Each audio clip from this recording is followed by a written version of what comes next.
Luck of the Unwanted. This is the story of a young man born into a family that didn't want him. Johnny Wayne, last name Redacted, was born March 4th, 1960 in Chicago, Illinois. This young man was born with Down syndrome to a very young couple.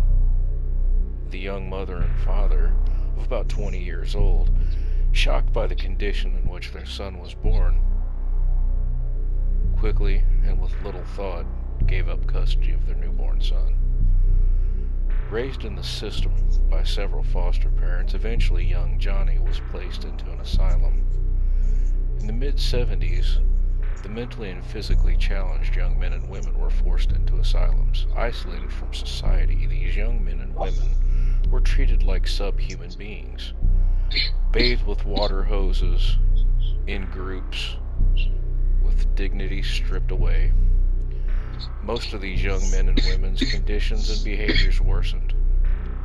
It wasn't until the late 70s where the asylums were eventually closed, when news crews began investigating the asylums and the treatments of these individuals. Eventually, a young Johnny found himself moving yet again into a new and strange environment.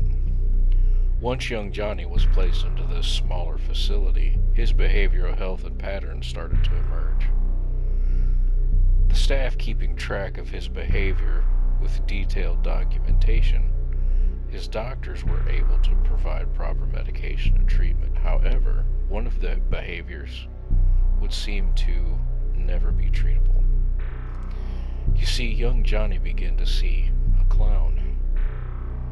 This clown would appear to him in the corner of his room, taunting him.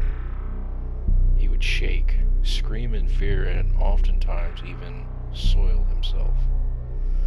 This behavior would continue regardless of treatment and medication changes for some time. In the mid-summer of 2005, I met Johnny, now a 45-year-old man, living in a small facility.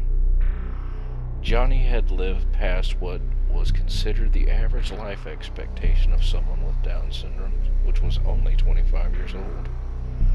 Regarding his hallucinations of the clown, medication changes and dietary changes seemed to do absolutely nothing to fend off his terror.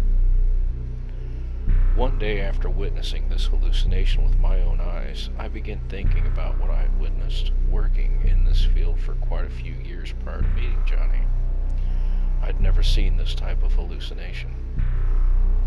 Most of the time, you could reorient any individual away from the hallucination or behavior with some effort, but this particular hallucination was like nothing I had ever seen. You see, Johnny didn't just hallucinate this clown. This clown seemed to stalk poor Johnny.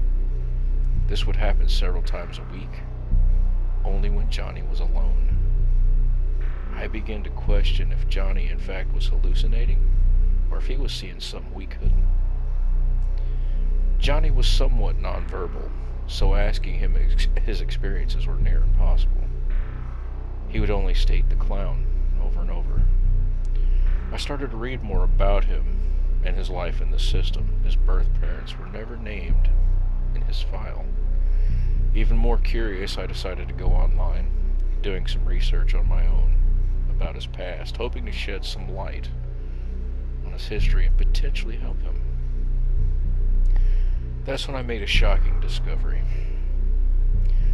The clown that Johnny was being stalked by, in fact, was his birth father, and his birth father was JohnWayneGacy.